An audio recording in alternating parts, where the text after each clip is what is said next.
मैं professor doctor Kailashpati Goswami, आचार्य हिंदी विभाग, DV स्नातकोत्तर महाविद्यालय शिवांग,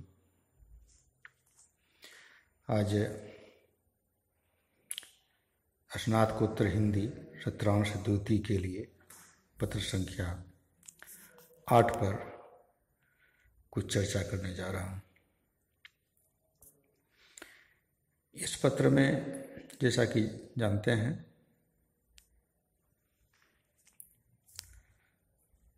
संस्कृत नाटकों का अध्ययन करना है। उसी क्रम में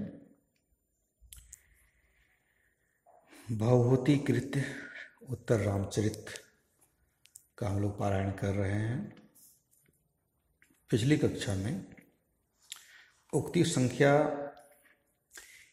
11 से 15 तक चर्चा हुई थी। उसके भावार्थ को हम लोग समझने का प्रयास किए थे, उसका अनुवाद बताया गया था। आज उक्ति संख्या 16 से 20 तक, उक्ति संख्या 16 से उक्ति संख्या 20 तक हम लोग चर्चा करेंगे। आपको याद होगा कि पिछली कक्षा में एक शब्द आया था कंचुकी। इस नाटक में कंचुकी एक पात्र है और आपको कहा गया था, बताया गया था कि कंचुकी दरअसल चोली पहनने के कारण, कंचुक अर्थात चोली, उसको पहनने के कारण कंचुकी कहलाते थे। और यह एक साधारण नहीं बल्कि सदाचारी वृद्ध ब्राह्मण होते थे जो किसी राजा के यहाँ उनकी अंतःपुर की व्यवस्था संभालते थे। जो अंतःपुर की व्यवस्था संभालेंगे स्वाभाविक है वह चतुर होंगे, विद्वान होंगे, वरिष्ठ होंगे, वृद्ध होंगे और उनकी इज्जत, प्रतिष्ठा, मान, सम्मान राज दरबार में एक आदरणीय अवश्य होगा। आज जो 16वां श्लोक या उक्ति है उसमें कंचुकी का प्रवेश होता है और कंचुकी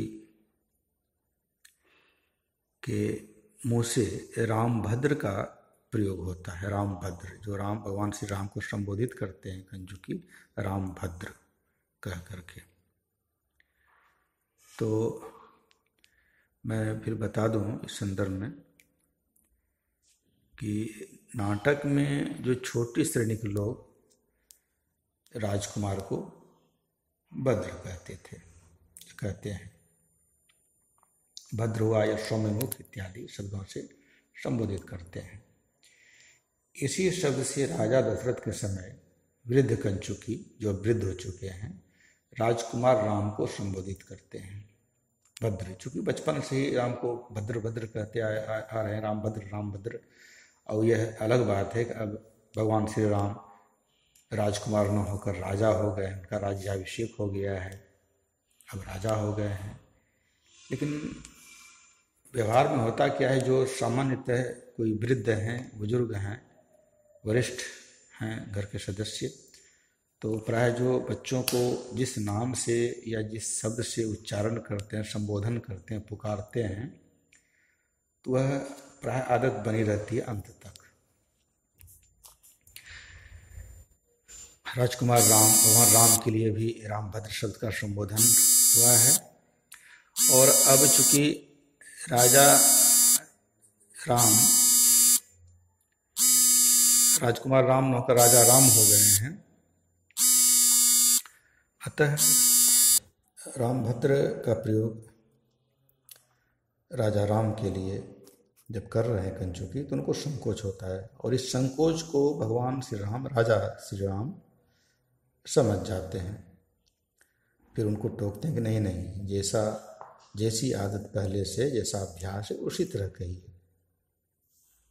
और चूंकि कंचुकी पिता के समय से चले आ रहे हैं, वे विनम्र या अधिक अवस्था के होंगे निश्चय ही, और जीवन भर जैसा व्यवहार करते आए हैं उसके बदले में उन्हें कठिनाई होगी। यही सोचकर भगवान श्री राम ने कहा, भाई जैसा कहने में आपको अभ्यास है वही कहो। राम की उक्ति से उनका अपने परिजनों के प्रति भी विनयुक्त व्यवहार तथा दाक्षिण्य सूचित होता है। जैसा कि हम जानते हैं, उत्तर रामचरित के राम धीरोदात्त नायक हैं, धीरोदात्त नायक। अतः जो इस उक्ति है, यह उक्ति है 16वीं उक्ति कंचुकी की उक्ति है। देव ऋष्य श्रृंगाश्रमादष्टवक्रः संप्राप्तः। इस पर सीता जी कहती हैं, अज्ज तदो किं विलंबित अदि आर्य ततः किं विलंबेते। इस पर भगवान श्री राम कहते हैं, त्वरितम प्रवेश कंचुकी निष्क्रांत।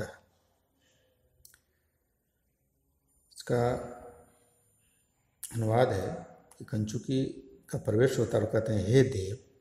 भगवान श्री राम और माता सीता बैठी हुई हैं, दोनों बैठे हैं, कंचुकी का प्रवेश होता है, कहते हैं, हे देव, ऋषि श्रृंग के आश्रम से अष्टावक्र आए हैं। इस पर सीता माता कहती हैं, आर्य तब देर क्यों की जाए। इस पर राम कहते हैं, शीघ्र प्रवेश कराइए, और कंचुकी निकल जाते हैं। मैं यहाँ थोड़ा स्पष्ट कर देना चाहता हूँ कि ऋषि श्रृंग, जैसा कि श्रृंग का अर्थ होता है आप जानते हैं सींग, तो जन्म के बाद उस ऋषि को एक सींग थी, जिसके कारण नाम उनका ऋषि श्रृंग पड़ा। तो अष्टावक्र आए हैं उनके आश्रम से। मैं और थोड़ा स्पष्ट कर दूं, ऋषि श्रृंग भगवान श्री राम के बहनोई हैं। मैं बाद में चर्चा करता हूँ, बाद में स्पष्ट करता हूँ। तो जैसे ही उनके आश्रम से अष्टावक्र के आने की सूचना होती है, भगवान श्री राम और सीता व्यग्र हो जाते हैं और कंचुकी का आदेश देते हैं कि जल्दी से उनको प्रवेश कराइए, बुलाइए। 17वां श्लोक है, 17वां उक्ति है, प्रवेश होता है अष्टावक्र जी का। स्वस्तिवाम। इस पर राम कहते हैं, भगवान अभिवादये इत आस्यताम। सीता माता कहती हैं, भवं नमो दे अविकुशलं समा सजामातुअस् गुरु अणस्य अज्जाये संताये अ। भगवान नमस्ते अपिकुशलं सजामातृकस्य गुरुजनस्यार्याय शांतायाश्य। अर्थात आप दोनों का कल्याण हो। अष्टावक्र का जैसे प्रवेश होता है, दोनों अभिवादन करते हैं भगवान श्री राम और माता सीता। इस पर अष्टावक्र कहते हैं, आप दोनों का कल्याण हो। इस पर राम कहते हैं, भगवान नमस्कार करता हूँ, यहाँ बैठिए। सीता माता भी नमस्कार करती है, भगवान आपको नमस्कार हो। जा माता ऋषि श्रृंग सहित गुरुजनों कौशल्या आदि की तथा आर्या शांता ही कुशल तो है। यहाँ शांता की चर्चा होती है। आप जान रहे होंगे शांता कौन है। शांता भगवान श्री राम की बड़ी बहन है। जैसा कि वाल्मीकि रामायण में चर्चा है, तुलसी रामायण में तो नहीं है, लेकिन वाल्मीकि रामायण में चर्चा है कि शांता राजा दशरथ की पहली संतान थी और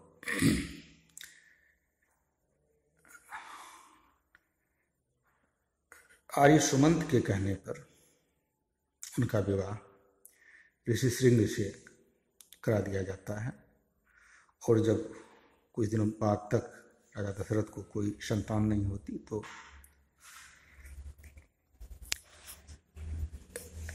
ऋषि श्रृंग से और शांता से पुत्रेष्टि यज्ञ करवाते हैं,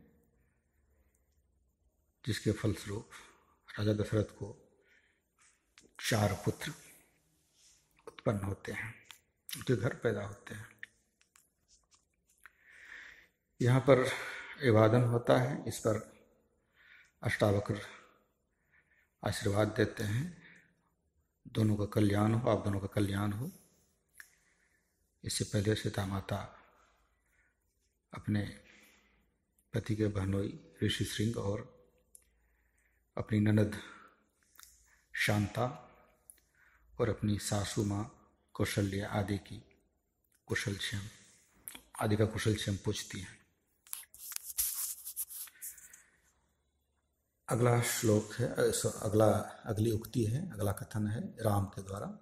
निर्विघ्न सौमपीथि आउतो में भगवान ऋषि श्रृंग आर्या च शांता।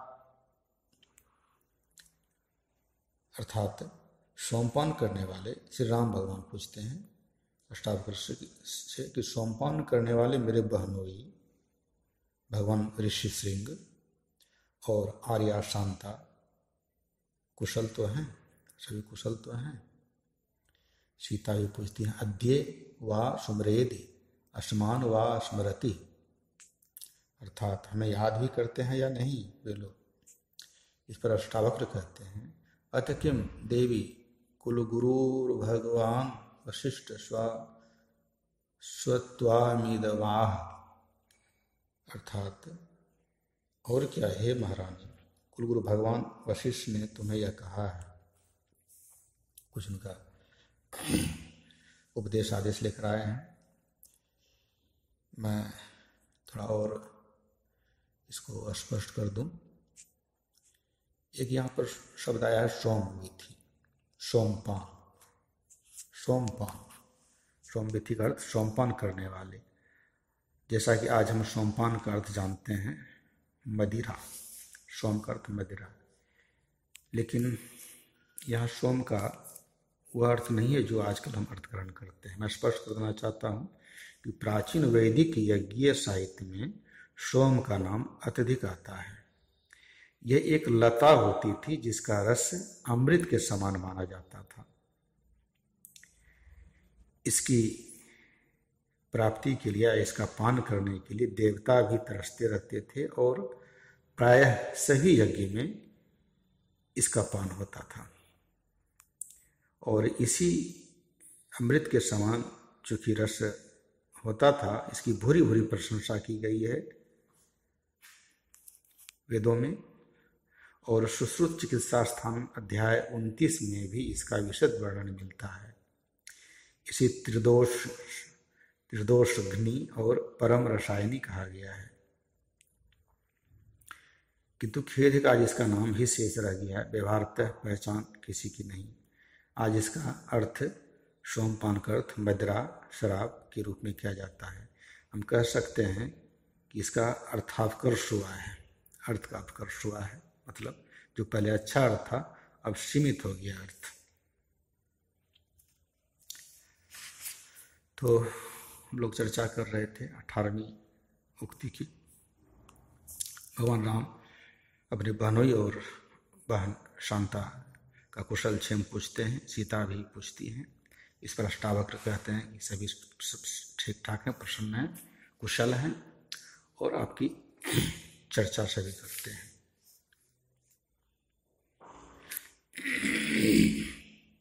19वां कथन है, 19वीं उक्ति है अष्टावक्र की। विश्वम्भरा भगवती मसूत राजा प्रजापति समो जनकः पिता ते तेषां वधूत्सवमसि नंदिनी पार्थिवाणां येषां कलुषे सविता च गुरुवयं च तत्किमन्यदाशास्महे केवलं वीर प्रसवा भूया। अर्थात विश्व को भरण करने वाली देवी वसुंधरा ने आपको जन्म दिया है। प्रजापति ब्रह्मा के समान राजा जनक तुम्हारे पिता हैं। अर्थात सीता को संबोधित हो रहा है। हे आनंददायिनी वत्से, उन लोक विस्तृत अर्थात उन भूपतियों की तुम पतोहू हो जिनके कुल में सूर्यदेव हैं, जिनके कुल में सूर्यदेव गुरु वंश प्रवर्तक आदि पुरुष हैं और हम पुरोहित हैं, उपदेष्टा, गुरु उपदेष्टा अथवा पुरोहित हैं, तब इसके अतिरिक्त और क्या चाहें, क्या प्रार्थना करें? केवल तुम वीर प्रसवा, वीर संतान को जन्म देने वाली हो, यही आशीर्वाद है। इस तरह से अष्टावक्र सीता को आशीर्वाद देते हैं।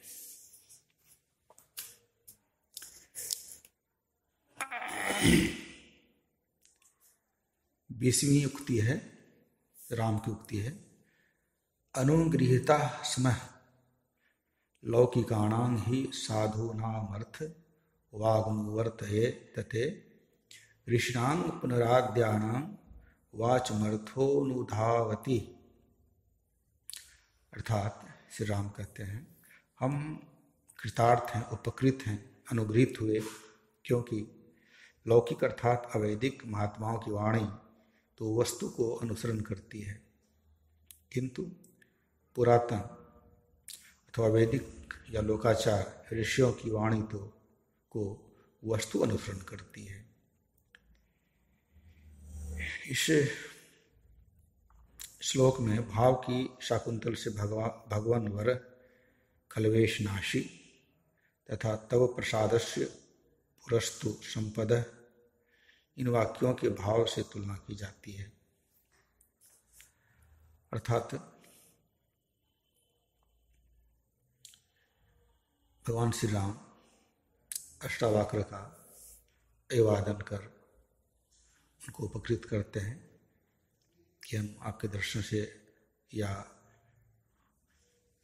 वशिष्ठ, गुरु वशिष्ठ के आशीर्वाद से उपकृत हुए, अनुगृहित हुए, और महात्माओं की वाणी शिरोधार्य है और अनुसरण करने वाली होती है, अतः उनकी वाणी शिरोधार्य है, मैं आपको प्रणाम करता हूँ। इस तरह से 10वीं उक्ति का भावार्थ या अनुवाद यहीं संपन्न होता है। अगली कक्षा में अगली उक्ति पर चर्चा होगी। धन्यवाद।